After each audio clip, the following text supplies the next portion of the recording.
Do the rich people cringe and say, don't tell them that, Rob? Yes. Don't tell people what you know. Right. Keep them poor.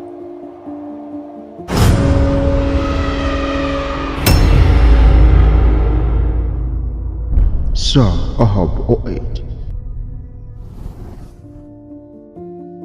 My father was the head of education, PhD, all that stuff. I go home and ask him, said, why don't we learn about money in school? And he looked at me and says, because the government doesn't let us teach that subject. The government tells us what we can teach and what we can't teach. And I thought that was strange. And I said, but aren't we going to school to learn about money? He says, no, your job is to get a job. I said, but you get a job to earn money. He goes, no, you're supposed to just get a job. I went, no. Isn't the purpose of a job to earn money? He goes, you're correct. I said, so why don't I just learn about money? I can skip the job part, you know? And he got flustered and he said, if you want to learn about money, why don't you ask your best friend's father about money? And I said, why? That's Mike. So why ask him? He says, because Mike's father is an entrepreneur. And I said, what are you? He says, I'm an employee. I'm a government employee. I went, oh, what's the difference? He says, the difference is an entrepreneur must know about money, or they're no longer entrepreneurs. And he says an employee doesn't have to know anything about money, because the government will take care of them, the company will take care of them. So I'm all confused. But I took my dad's advice and I trundled over to Mike's father's office and knocked on his door and I said, hey, I'm here, 9 years old. Teach me about money. He says, beat it, kid, you know. But that's where the story of Rich Dad, Poor Dad started. And finally, through persistence, my rich dad started teaching me about money on one condition. And that condition was he would never pay me. He says, the moment I pay you, you think like an employee. He says, that's the trap. Entrepreneurs work for free. And now I'm 9 years old, my head's cracking in half. He says, you never want a paycheck. You understand that, kid? I said, okay, I got it. And he says, well, how do I make money? He says, that's what entrepreneurs figure out. It's like, so how do I learn about money? So he would just break out a Monopoly game board. So I would work for free. I'd pick up cigarette butts, and he had hotels and restaurants, and I would clean and do menial tasks. And as I got older, I started getting into office work and marketing and accounting, and I was an apprentice basically, but I always worked for free. And he would teach me about money, but the way he taught me about money was playing Monopoly. And finally one day I got upset. I said, well, when are you going to teach me about money? He says, what do you think we're doing? We're playing Monopoly. He goes, no. What do you think we're doing? We're playing Monopoly. He says, what do you think we're doing? So I don't know. I'm teaching you about money. And then that's when, you have one green house. He says, there's many formulas for great success in money. There's thousands of them, but one of the best ones is found on the game of Monopoly. It still is today. 4 green houses, 1 red hotel. I said, what? He says, one of the greatest ways to acquire great wealth is playing Monopoly in real life. 4 green houses, 1 red hotel. Is that all there is? He goes, that's it. And he says, what do you think I'm doing? And I went, I don't know. So then he took me out, he showed me his greenhouses. And 10 years later, when I was 19, I was now in school in New York, and I come back to Hawaii, and Rich Dad had bought the biggest piece of land smack dab in the middle of Waikiki Beach. And when you go to Waikiki Beach today, you'll see the Hyatt Regency Hotel. That was his hotel. Just like the game of Monopoly. Just like the game of Monopoly. Acquired assets and they became bigger assets. He just kept what's called an assemblage, because that property wasn't that big at the time. So he had to buy out all the small guys. Because Waikiki was a little dirtwater little town. So he'd buy out this shop owner and buy that shop owner.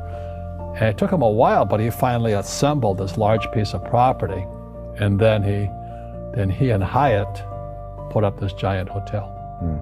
It just sold for $800 million. So that's how I learned about money.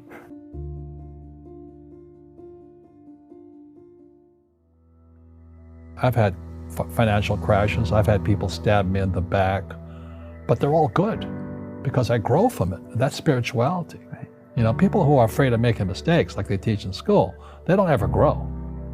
Because spirituality is there's good and there's bad, there's right and there's wrong, there's up and there's down.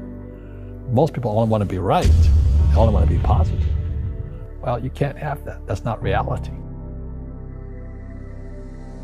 Well, I wasn't poor by most people's standards, but I came from a family with a poor attitude, if you know what I mean. Because rich, poor, middle class, poverty starts with a fundamental attitude. Poverty is passed on. It's taught in your families. And middle class is taught in families. And so the people right now who are sitting at home, who are struggling financially or worried about money or unhappy, they may be making a lot of money, but unhappy with what they're doing, it was probably taught to you. You know, your superego was taught, get a job, work hard, or you'll never be rich, or the rich are evil, or whatever. The school system will never teach you about money. The school system was designed to teach you to be an employee, which is important, or a doctor or a lawyer, a specialist, but never about money. And what most people lack is real business knowledge, like accounting, you know, like debt, like taxes. You got to know that stuff, but they don't teach it in school to anybody. So, and then when people ask me, how did your rich dad learn this when your poor dad, a PhD, didn't? And the answer is very simply, my rich dad, who's my best friend's father, his father died when he was 13. So his rich dad had this family business at 13 to run. So he had to drop out of school, which was his blessing. You know, there's blessings, and you know, sometimes a blessing doesn't look like a blessing, but it turned out to be a blessing. And then his teachers became his bookkeeper, his accountant, his attorney, his banker, his real estate agents. So he has what I call real teachers, not these fake teachers in school. You see, most teachers in school, they're out of ethics. They teach subjects they themselves don't practice. I asked the teacher, I said, you know, I'm in my third year of calculus now. It was called strength of materials. I said, am I ever going to use this stuff? He goes, no. You know, I said, why do you teach it? He says, because I get paid. I said, do you ever use it? He goes, no. And that's why, you know, you have to, in life, one of the things I suggest to people, you got to find a real teacher versus a fake teacher. And a fake teacher is somebody who doesn't do what they teach. And a real teacher is doing what they teach every day. So my accountants, my attorneys, they're in it every single day. That's how I learn, because every day I'm solving problems in my business. So I have accountants and attorneys and bankers and all these people on speed dial because I'm solving problems with my team. I see you giving this knowledge out, and Yeah. do the rich people cringe and say, don't tell them that, Rob? Yes. Don't tell people what you know. Right. Keep them poor. But, you know, unfortunately, the poor, as was in the Bible, I'm not real religious, the poor will always be amongst us because it starts up here. Right, it's that fear mentality. It's in their words, you know, and the words become flesh. Again, I'm not really religious. I flunked out of Sunday school also. But when they say I can't afford it or I can't do that, they go down. They become what they say. My PhD daddy says, what do you think I am, made of money? I can't afford that. And my rich dad would say, that's why he's poor. Poor people say, I can't afford it, I can't do that, I don't have time. Because this is an escape. It's an escape, you know what I mean? It's easy to say, I can't afford it. And your rich dad used to say what instead of, I can't afford it? How can I afford it? How can I do that? You know, what would it take, or why should I do that? He says that a question opens the mind, a statement closes the mind. See, when you say, I can't afford it, your mind shuts down, and you become what you say. Rugby is a team sport, but so is soccer. The rules are different. And other people are golfers. They play by themselves. And so everybody's different. So my game financially is business, number one. Second is real estate. So what I say to young people is, you find your game.